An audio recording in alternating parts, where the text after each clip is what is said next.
Next event on the track, the 100-meter dash. Christian Coleman, the world champion, holds both the championship record and the collegiate record. Ran that time at Knoxville at home in 2017. And there is the man of the hour. He anchored his team to a win in the 4x100-meter relay. We'll see him in the 200 later. Junior Terrence Laird, who hails from Coatesville, Pennsylvania. So this weather isn't really bothering him, Dan. Well, he said that he was used to cold weather, but the way he started that 100 meters on Wednesday, he looked like the cold weather might have gotten to him a little bit. Really took him a while to get going. And Sean Maswagani from Houston took advantage of that and ran a spectacular 100 meters. As we get a chance to look at him, I saw him at breakfast this morning, and I said, it didn't look like the cold weather got to you much. And he looked at me and said, no, it's the national championships. He's ready to go. And that's why we see Terrence Laird out in lane 8, because he did not have a great time in that preliminary. But you know what? They all start and stop with the same distance in between. There is how they will line up. Devontae Burnett of USC also in this in lane 7. Makai Williams of Oregon. So athletes from each of the teams that really are alone in the race for the title. LSU and Oregon each have an athlete in this 100-meter final.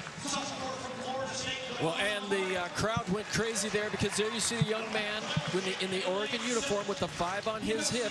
That's Makai Williams. He was second at the Pac-12 championships, but he's your 60-meter indoor champion, and he easily won his semifinal heat the other day, putting to rest any idea that he might just be a 60-meter specialist. This guy can roll over 100 meters. The fastest kid that Oregon has ever produced. And let's not forget, on the inside, the fabulous freshman Matthew Bowling. He was all high school, did not get to compete outdoors last year due to COVID, and he has had outstanding marks, and he is always a threat.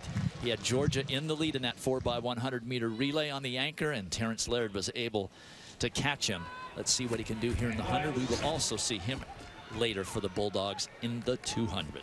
Absolutely loaded here, though. Dwight Fanbula on the outside, Joseph Amoa from Coppin State, and don't forget about the nation's fastest runner this year, Jovan Martin from Florida State.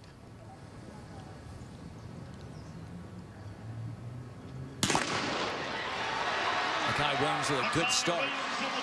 It's Williams. The crowd's going crazy. Makai Williams, can he hang on, or Laird going to catch him? Laird catches him!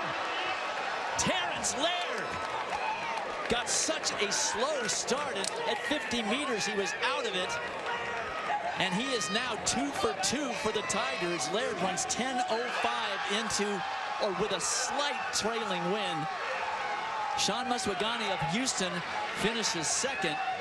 And Makai Williams hangs on for third. So 6 points for Oregon, but 10 big ones for LSU, which is huge because of what just happened in the hurdles with Damian Thomas getting 8th place. Well, I think there were some doubts about Terrence Laird after Wednesday's semifinal. But you see in the middle of the track there, you see Terrence Laird on the outside. He's clear out in lane 8. We don't even see lane 5, but Makai Williams got a fantastic start. That's what he does. But Terrence Laird, he pressed a little on the outside. About 60 meters, though, he was able to find his top end speed. There you see Maswagani in the red. He was trying to run down Makai Williams, but out there on the outside, it's so tough to run that race out there on the outside and not be in the mix in the middle. But that's just outstanding running and focus by Terrence Laird.